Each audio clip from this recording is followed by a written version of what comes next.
Dear student, आज हम aldehyde एवं कीटोन के last topic halogenation of enolizable ketones, इनोलीकृत होने वाले कीटोनों का हेलोजनीकरण का अध्ययन करेंगे। इनमें क्या होता है, अम्ल या क्षार उत्प्रेरक की उपस्थिति में एल्डिहाइड या फिर कीटोन की क्लोरीन, ब्रोमीन एवं आयोडीन से क्रिया कराने पर अल्फा स्थिति पर हेलोजनीकरण हो जाता है। ध्यान से सुनिए बच्चों, जिन कीटोनों में अल्फा हाइड्रोजन परमाणु होता है, अल्फा हाइड्रोजन CO ग्रुप के पास वाले कार्बन पर उपस्थित हाइड्रोजन अल्फा हाइड्रोजन कहलाता है। उनका आसानी से हेलोजन परमाणु द्वारा प्रतिस्थापन हो जाता है और हेलोजन की क्रिया संपन्न होती है।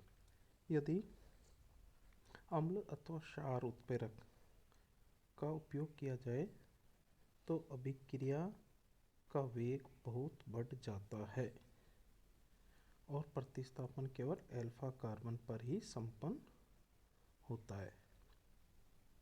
अभिक्रिया है H2 के साथ अभिक्रिया कराई किसी कीटोन की, तो अम्ल क्षार की उपस्थिति में अल्फा कार्बन पर हेलोजन का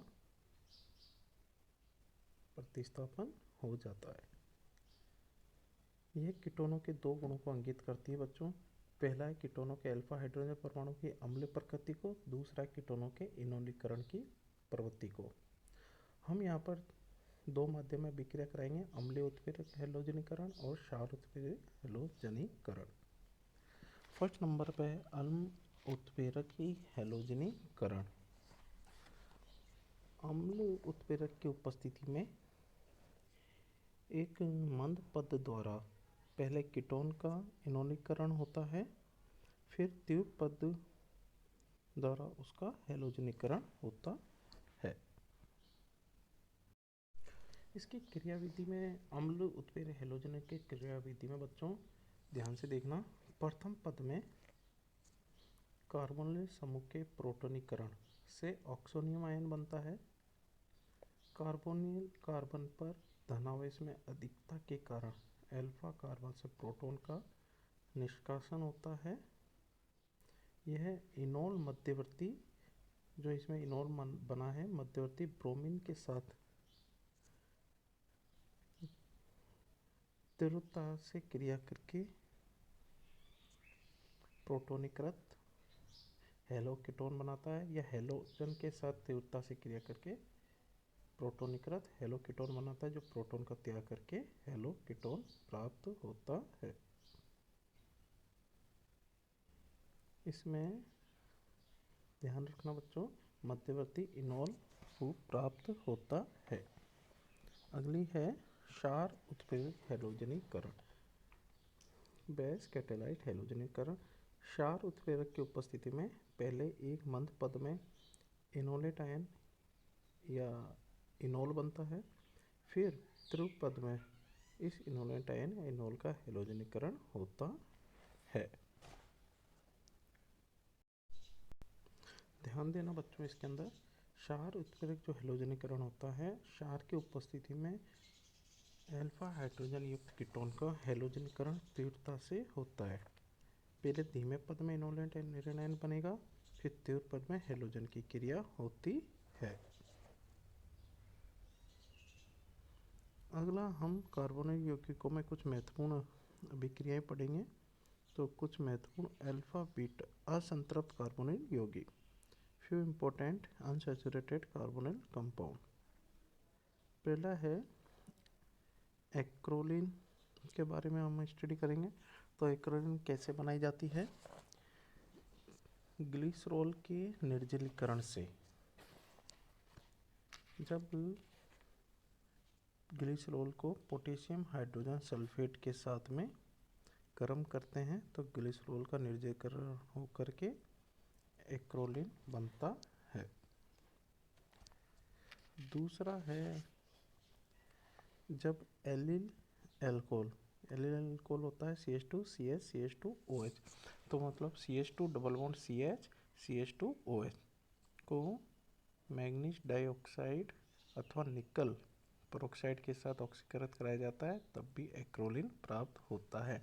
एक्रोलिन होता है CH2 double bond CH acrolein aldehyde group और इसमें एल्किन जुड़ा रहता है, अल्फा बीटा असंतृप्त एल्किन और कार्बोनिल यौगिक CHO जुड़ करके हमको एक्रोलिन प्राप्त होता है। एक्रोलिन में नंबर 1 पे अभिक्रियाएं जब केमिकल रिएक्शन पढ़ेंगे, एल्किन की अभिक्रिया, जब ब्रोमिक जल को या ब्रोमीन को इसके साथ एक्रोलिन के साथ में अभिक्रिया कराई जाती है तो हमको डाई ब्रोमो एल्डिहाइड प्राप्त होता है जो कि रंगहीन होता है। डबल बॉन्ड सिंगल बॉन्ड में परिवर्तित होकर के और दोनों कार्बन पे ब्रोमीन जुड़ जाएगा और हमको डाई ब्रोमो एल्डिहाइड प्राप्त होता है। जब इस सेकेंड रिएक्शन है, जब इस पर हाइड्रोजन ब्रोमाइड की क्रिया कराई जाती है तो CHO समूह की इलेक्ट्रॉन आकर्षित करने की प्रवृत्ति के कारण योगात्मक क्रिया मार्कोनिकॉफ नियम के विपरीत होती है। इस अभिक्रिया में पेरोक्साइड की उपस्थिति का कोई प्रभाव नहीं होता है। इस क्रिया में मार्कोनिकॉफ नियम के विपरीत अभिक्रिया होती है।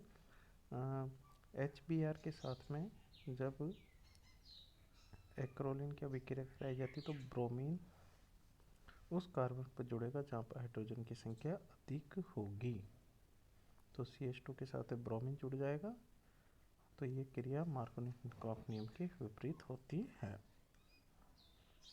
थर्ड रिएक्शन ब्यूटाडाइईन के साथ में, यह ब्यूटाडाइईन के साथ में यह अभिक्रिया डिल्स एल्डर अभिक्रिया कहलाती है। तो हमको 1256 टेट्राहाइड्रोबेंजल्डिहाइड प्राप्त होता है।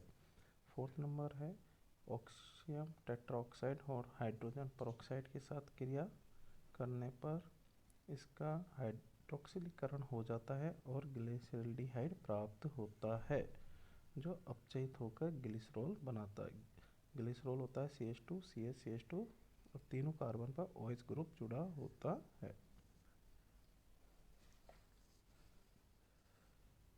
एक्रोलिन के अगले भाग CHO समूह की अभिक्रियाएं, पहले एल्किन वाली अभिक्रियाएं पढ़ी थी हमने, अब की बार एल्डिहाइड ग्रुप वाली अभिक्रियाएं।